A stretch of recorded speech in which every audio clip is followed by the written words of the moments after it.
I'm Todd Myers, Vice President for Research at the Washington Policy Center.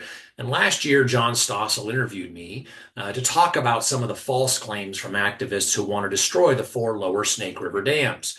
And I found out recently that that video has received more than 1 million views. Now, this is great news because we have to rebut the false and dishonest claims made by too many politicians and activists who want to destroy those dams. But I also found a video from a member of the Sierra Club claiming to rebut some of my arguments. It is a perfect example of how uninformed many of the arguments about the Snake River dams are. His video repeats many of the standard talking points, and so I thought it would be very useful to walk through his arguments to show how they are wrong.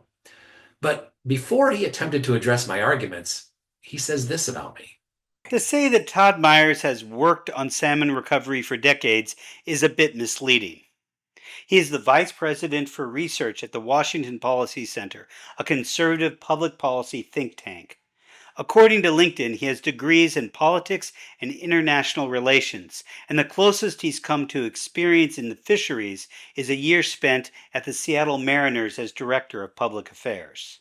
It is true that I was the director of public affairs for the Seattle Mariners, and I'm able to explain the meaning of arcane baseball statistics like OPS, and I also know what a fungo is. But if he truly looked at my LinkedIn page, he would also see that I worked at the Washington State Department of Natural Resources when that agency finalized the forests and fish rules, which are designed to protect salmon streams. I also spent more than a decade on the Puget Sound Salmon Recovery Council. And in fact, here is former director of the Puget Sound Partnership talking about my work on that council. He is very, very passionate about salmon recovery, and I think that comes across in his work. So I think we'll continue to see him in Olympia and maybe even in DC, hopefully carrying great messages about salmon to those in power. So thank you, Todd. And here is the chair of the Salmon Recovery Council talking about my contribution to salmon recovery. And we really appreciated his involvement in the Recovery Council for those 12 years. He's made a difference, and I know that he'll continue to make a difference. I've personally enjoyed getting to know Todd over the years, and enjoyed that when we did our morning aloha, that he was very loud about it, and he would always sport the current Seattle sportswear. Okay, maybe I need to tone down the sports stuff, but I will point out that when I was there, the Mariners made the playoffs, which is more than I can say for most of the years since I left. So he can't get my resume right, but let's take a look at the claims that he makes about Snake River dams and salmon. So he points out that he's been working on energy issues with the Sierra Club since 2001, and then he says, and for the first time, I'm going to talk about removing the lower Snake River dams. So he complains that I don't have experience with salmon recovery when I have more than 2 decades of experience. And then he admits that he's never spoken about the dams.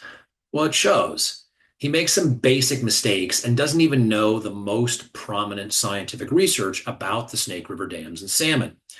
So, for example, in response to my point that the science shows that salmon can recover with the dams in place, he claims he was unable to find any study that shows that keeping the dams in place would lead to salmon recovery. And then he makes this challenge.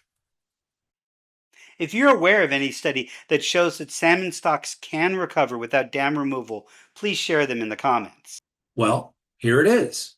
The largest ever environmental impact statement on the lower Snake River dams and their impact on salmon, energy, climate, and many other factors.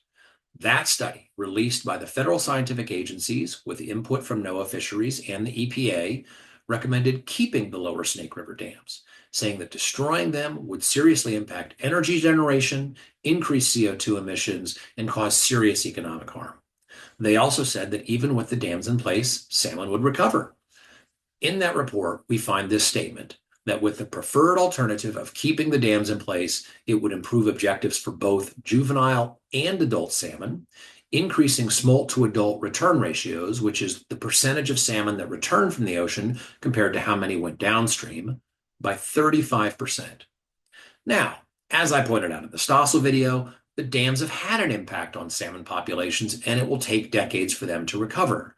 But the fact that he wasn't aware of the most comprehensive scientific assessment of the dams released just 5 years ago shows he doesn't know much about the issue. Now, he did search on the internet, and he found a report from NOAA Fisheries about the lower Snake River dams released in 2022. I found many studies like this one by the NOAA Fisheries for the Columbian Basin Partnership, or CBP. For Snake River stocks, the centerpiece action is restoring the lower Snake River via dam breaching. So, what is this study? Well, it isn't a study at all. It was created by political appointees of the Biden administration in Washington, D.C., and it's not a scientific study. It is the report of a narrow group of special interests called the Columbia Basin Partnership that excluded many groups impacted by the dams. It was not a scientific process, did not create any new scientific assessment, and was not open to the public. In fact, that is why you will find on the very first page of the document this long disclaimer. This report does not constitute a regulatory or policy requirement and does not supersede or modify existing analyses in ESA recovery plans, viability assessments, 5-year reviews, or ESA consultation documents. This report also does not assess the impacts of implementing any rebuilding measures, nor suggest funding sources, needed authorizations, or regulatory compliance measures required for implementation. So why do they put all that? Because this is a political report that contradicts the scientific and legally valid studies, including from NOAA Fisheries' own scientists, that salmon on the Snake River can recover with the dams in place. Now, he then cites the study claiming that Snake River salmon are far from the population levels needed for recovery. Although the first dams did kill lots of salmon, in recent years, salmon numbers have been higher than they were in the 80s or 90s. This chart is quite misleading. The starting point is after the construction of the final of the 4 dams. It does show the improvements that have been made since then, but it doesn't show the pre-construction baseline. I like this table from the NOAA study better, where you can see the current level of salmon abundance compared to the CBP median, which is what recovery looks like. They also compare current levels with historic levels to understand the full impact. Only the Snake River Fall Chinook is close to recovery, and the coho and sockeye are at less than 1% of the goal. And to be clear, the goal is not to reach historic levels, just to get them to attain a healthy population. So first, he admits that there has been progress in salmon populations. Now, this contradicts the claims of activists that salmon are near extinction and his implication that populations can't improve with the dams in place. They already have. Now he says this is misleading because the chart begins after the dams were built and doesn't show historic levels. But using historical levels is meaningless because salmon are not near historic populations in any river across the Pacific Northwest, with or without dams. Using history as a metric makes no sense, and it says nothing about the causes of salmon decline nor their ability to recover. And that's the key question. Can salmon populations increase with the dams in place? And this chart shows that they can. Now, he says he prefers the chart from NOAA Fisheries report. Why? Because it's more scientifically valid? No, he just says he likes it more. And then he cites the CBP medium. But that number is arbitrary. Indeed, the report he cites, the mid-range abundance goals, the CBP medium, exceed Endangered Species Act recovery thresholds for abundance. So contrary to his claim that the CBP medium is a healthy population, it is above the level considered recovered by NOAA Fisheries. And an earlier report from the Columbia Basin Partnership Task Force notes that the 10-year average returns at the lower Granite for spring and summer Chinook are still below the ESA recovery threshold, listed here as the low goal, but are about 75% of the way to that goal, not just 7%, as he claimed. So put simply, Chinook salmon populations are increasing with the dams in place and aren't as far away from recovery as the video claims. Now, I want to be clear that population increases are too slow and we need to take more action, which I'll talk about in a minute. But we need to be honest about where we are with the Snake River populations. So what should we do? So the Stossel video only mentions one of my recommendations, which is supported by the Washington Academy of Sciences and the Northwest Indian Fisheries Commission, which is to reduce the population of seals and sea lions. He objects, first claiming that the study doesn't actually deal with Snake River salmon. And the study from the Washington Academy of Science focused on the Salish Sea. I expect most of you have no idea where that is, but it's the Puget Sound around Seattle and north into Canada. It also covered Washington's coastal waters, but the Snake River is a tributary of the Columbia, which forms the Washington-Oregon border. In other words, this study focused on other watersheds. Now, I don't claim that reducing predation from seals and sea lions is going to fix the problem of salmon populations on the Snake or anywhere else for that matter. But the report does focus on the Puget Sound, Washington's coast, and the mouth of the Columbia, where Snake River Chinook and other species pass through. So here's a graphic from that report showing that one of the major areas for seal and sea lion predation is at the mouth of the Columbia, where they eat salmon from the Columbia and Snake Rivers. The key to salmon recovery on the Snake and elsewhere is that there is no silver bullet. It requires many small improvements over time, from reducing predation to improving passage at the dams and improving habitat. We have to do many things to increase the populations. But he treats removing the Snake River dams as if it is a silver bullet that solves the problem, when that just isn't true. For example, he goes on to say that the one report that he likes says that dams are the biggest impact on salmon populations. Looking at this table, we see the different hazards that Snake River salmon face. For all species, the hydro system, direct and indirect, is number one. Predation, and that's all animals, not just the seals, is at most the third most important factor. So dealing with the seals might help a bit, but because of the Marine Mammal Protection Act, we can't hunt them without a change in federal law. So this is actually a simplification of a chart from the 2020 report of the Columbia Basin Partnership Task Force. That chart shows something very different. It shows that for spring Chinook, the biggest problem is tributary habitat. And it ranks hydro as a problem, but lower than the need for tributary habitat.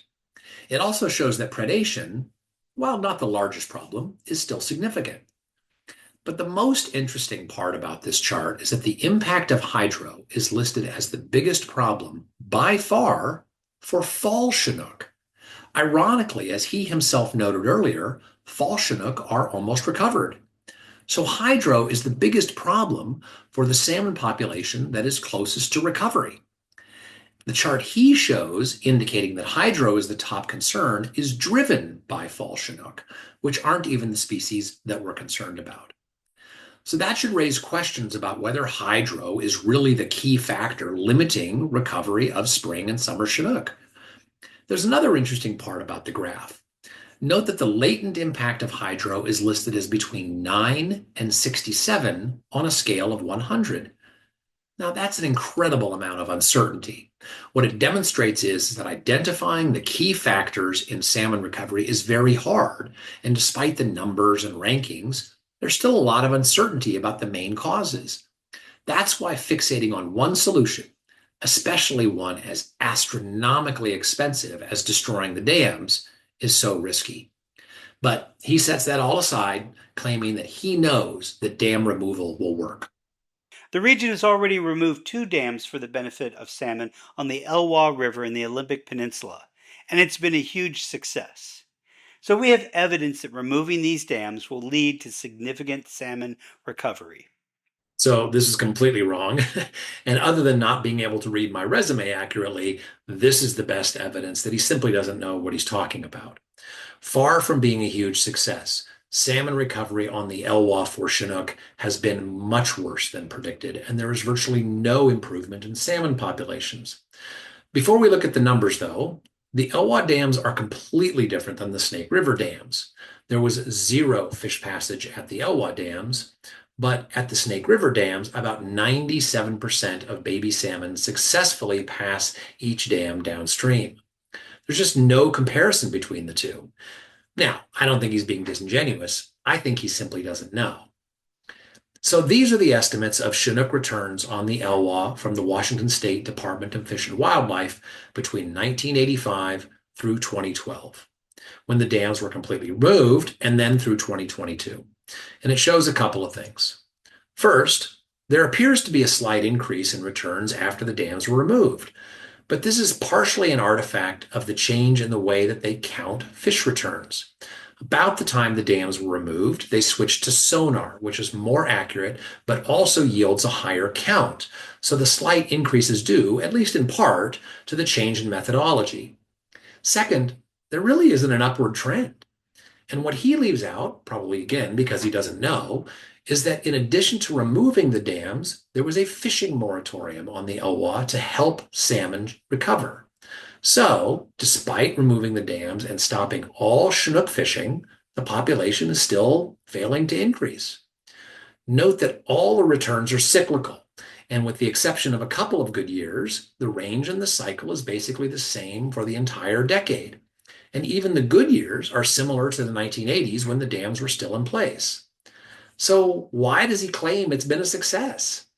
Because once again, the political report that he relies on for all his claims says it is. But like him, they don't provide any evidence. And it is another good example of how baseless and unscientific that report is. They hope that putting NOAA fisheries on the report would obscure that it's really just a political document. But big errors like this about the Elwha salmon populations shows that their research is really very slipshod. Now, there's one more claim that's worth addressing, and that is about the energy provided by the dams. He dismisses the amount of energy that the 4 lower Snake River dams provide to Washington and the Pacific Northwest. Almost the same amount as all of the wind and solar turbines in Washington State. According to a study produced for the Federal Bonneville Power Administration, it will take between 2,300 and 4,300 megawatts of replacement resources if the dams are removed. You can find a link to that study in the description. According to the Northwest Power Conservation Council, about 9,000 megawatts of wind capacity have been developed in the Pacific Northwest. So if by almost you mean between a quarter and a half, okay, I guess. So there are a couple of things here. First, he cites a Bonneville Power Administration study saying it would take between 2,300 and 4,300 megawatts of replacement resources if the dams are removed. But he doesn't mention what those replacement resources are. That's because the study assumes that the dams would be replaced by hydrogen, which doesn't exist, and natural gas. Does the Sierra Club support building natural gas plants to replace the low carbon energy from the dams? The reason the study uses natural gas is because the dams play an important role in our electrical grid, providing energy when the wind isn't blowing. So then he goes on to say that there are currently about 9,000 megawatts of wind capacity in the Pacific Northwest. Now, I said Washington State. He's counting the whole Pacific Northwest, so that's kind of tricky. But then even the study he cites shows he's wrong. The BPA study says it would take more than 10,000 megawatts of wind and solar to replace the energy from the dams, more than the entire existing installed capacity using his numbers. Virtually all of that would also be offshore wind, which isn't even currently allowed. So I can't tell if he's trying to play a trick or didn't read his studies, but ultimately he's left admitting that replacing the dams would require more natural gas, which the Sierra Club opposes, hydrogen, which doesn't exist, or a massive increase in wind power that is larger than the entire existing capacity across the entire Pacific Northwest. Replacing the critical electricity from the dams would be very expensive and increase CO2 emissions, which again is another reason that the federal scientific agencies support keeping the dams in place. Sadly, this is typical of the discussion about the Snake River dams. People who have an ideological axe to grind and who can't find the most relevant science make baseless claims and play games with the data. Salmon runs across the Pacific Northwest need help, not just on the Snake River. So that's why I published a study on how Washington can get back on track with salmon recovery, calling for improved science, more targeted funding for habitat restoration, and a reduction of the bureaucratic barriers that make salmon recovery difficult. It will take time to reach our goals, and we have to keep our focus on science-based local efforts that are slowly paying off. But political and unscientific efforts to waste tens of billions of dollars destroying the Snake River dams are a deadly distraction for salmon and do far more harm than good for energy, the economy, and for salmon.